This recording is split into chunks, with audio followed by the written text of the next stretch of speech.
the state is, the army is really controlled. The Myanmar army is a Burman army. Its core was that starting from the 1940s, and it has persisted. Now, so there is the Buddhist angle, but in addition to that, there is the ethnic angle. And Burmese ethnicity is terribly complex because, and which brings me to one fact which we shouldn't overlook, that there is a curious xenophobia there.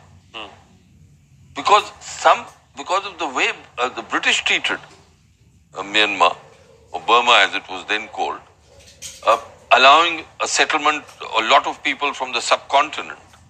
So there was this xenophobia against those people who had settled from the subcontinent, not only the Rohingyas, but the others, and there was an enormous amount of migration out, forced migration out of Myanmar in the 1960s, which led to enormous trouble between India and Myanmar. There are Indians in Myanmar of Indian origin, of Central Indian origin, who are still stateless.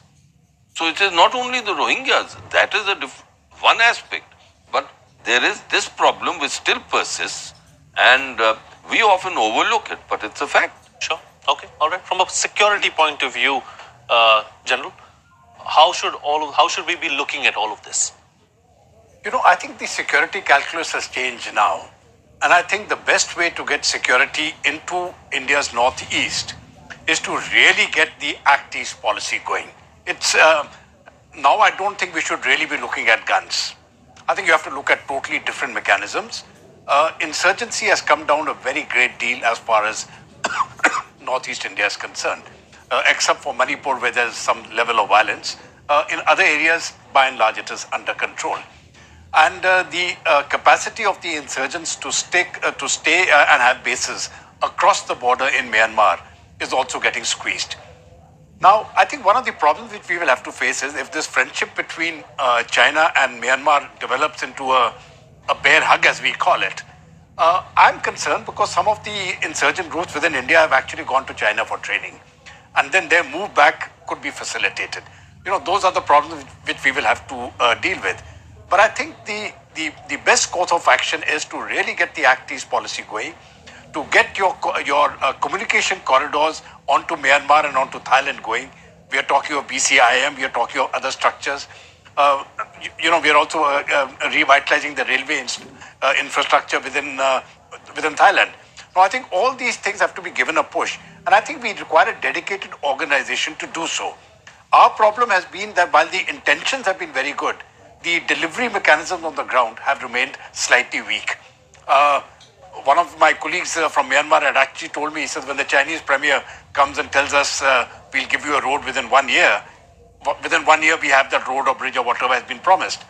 But when the Indian premier says so, and we are going back to Dr. Manmohan Singh's time, he said 10 years down the road, it is still on paper. So I think those are the things which we need to address. We have a fund of goodwill. A very large number of the insurgent groups who were in Myanmar earlier had actually taken refuge in India. Now they are back there. So we have a fund of goodwill, but I think security-wise we have to build our economic component in a much stronger way, one. Number two, we could be a part of the defense supplying group as far as Myanmar is concerned. Today they get 80 to 90% of their weaponry from China. I think we can make a change in that. We have started supplying them artillery guns, radars and equipment like that. But we can be a major defense supplier. And towards those ends, towards cooperation of that nature, I think we should be able to at least contain to some extent the influence which China has over this country. Okay. Yes, Mr. Ranade? Two quick points I'd like to make. One is we should not forget that the Chinese have started, in fact have been, mediating between the Myanmar army and the government, as well as the ethnic groups like the Was, etc. And the Was particularly and another are of Chinese descent. So there have been a lot of reports about, in fact, supplies going to these people, etc. The second, when we talk about the BCIM, we have to be very, very careful because the economies of the Northeast, our Northeast, are very fragile. The population is fragile. Our own connectivity between the mainland and these people is very, very weak. So when we talk of BCIM, what are we really looking at? I think we have to be very, very careful. What we will see is Chinese personnel coming in to build the roadways and the linkages, because they are the ones who can do it very quickly.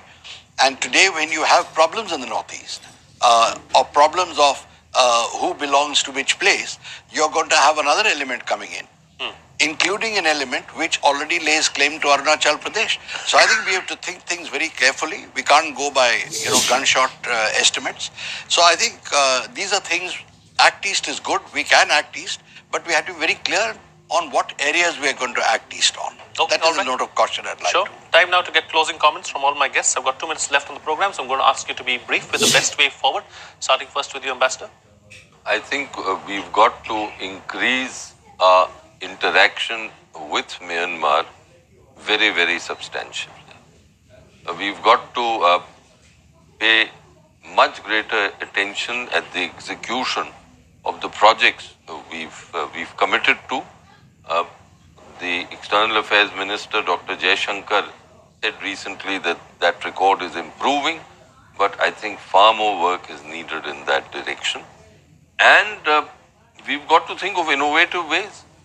Think out of the box and Think implement. out of the box. And lastly, though it will be very difficult, we've got to talk to the West that hounding Myanmar will only ensure the tightening of the Chinese embrace of that country. And this hounding, my last point, this hounding of Aung San Suu Kyi must end. She's a great nationalist.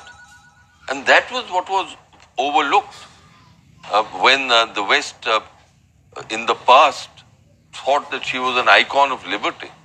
Okay. Only. In the last 6 months, 5 mediation offers have been made from the US to India as far as the Kashmir issue is concerned. It's time now for us to do the reverse and probably offer some kind of mediation as far as Myanmar is concerned, is what you're suggesting. All right, General, the best way forward, closing comments?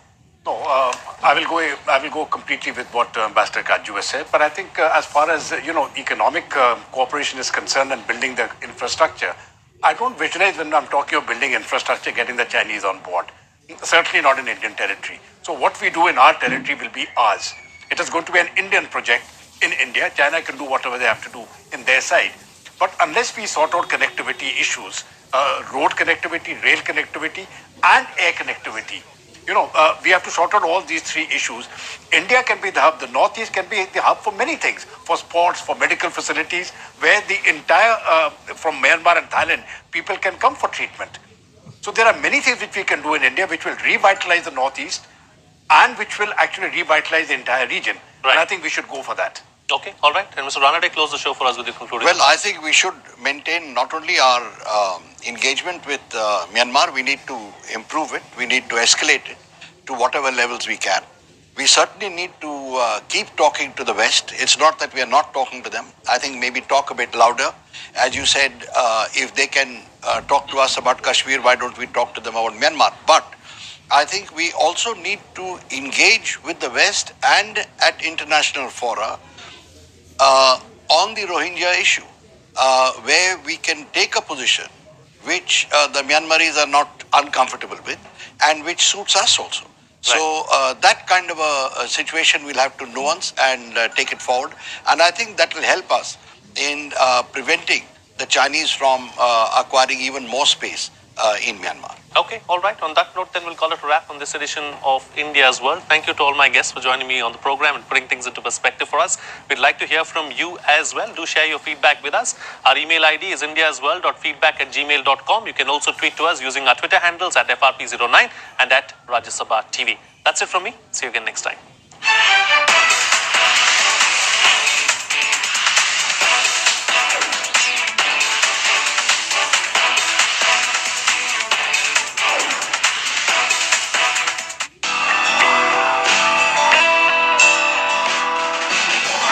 Budget we have on science has actually not changed at all as a percentage of the gross national product. It has remained about oscillating between 0.7 and 0.8%, or I don't know how many years, decades. For several decades, it has not changed. Of course, the GNP has changed, and therefore to that extent the money is also low. But it's nowhere near what the United States, Europe, South Korea, Chinese, Japanese spend.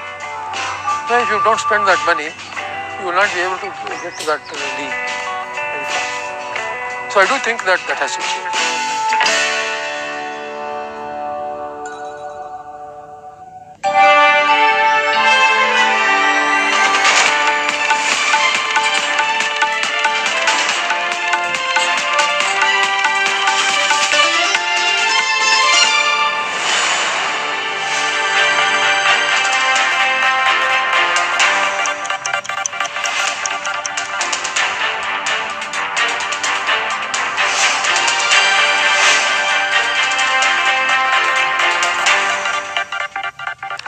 Hello and welcome to Question Hour, the only show where we get you the latest from the Parliament House, questions asked by the members in the upper house of the Parliament and the answers given by the various ministries of the government.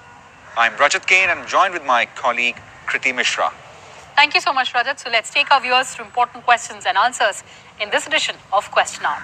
Well, the first question of the show that was asked by member Vinay P. Sahasrabudhe from the Ministry of Labour and Employment. And he asked how many lawsuits the ministry is facing in various high courts and Supreme Court as on 31st August 2019 and whether ministry has evolved any structured mechanism to minimize the number of lawsuits being filed. Well, in the reply, the government says that as per the available information, the Ministry of Labour and Employment was facing 18,804 cases in the Supreme Court and various high courts till 31st of August 2019. The government further says that the ministry regularly monitors court cases and in order to minimize the number of court cases, a robust grievance redressal mechanism has been put in place in the ministry and its organizations to resolve the grievances, complaints of the employees as well as individuals with due care and time-bound manner. Besides, the ministry also complies with the instructions issued by Ministry of Law and Justice in this regard from time to time. And now let's move on to the next question that has been asked by member Anil Agarwal, and this one pertains to the Ministry of Environment, Forest and Climate Change. And Mr. Agarwal has asked the government whether it has conducted any study to assess the impact of growing pollution on the health of citizens in the cities as well as the rural areas of the country.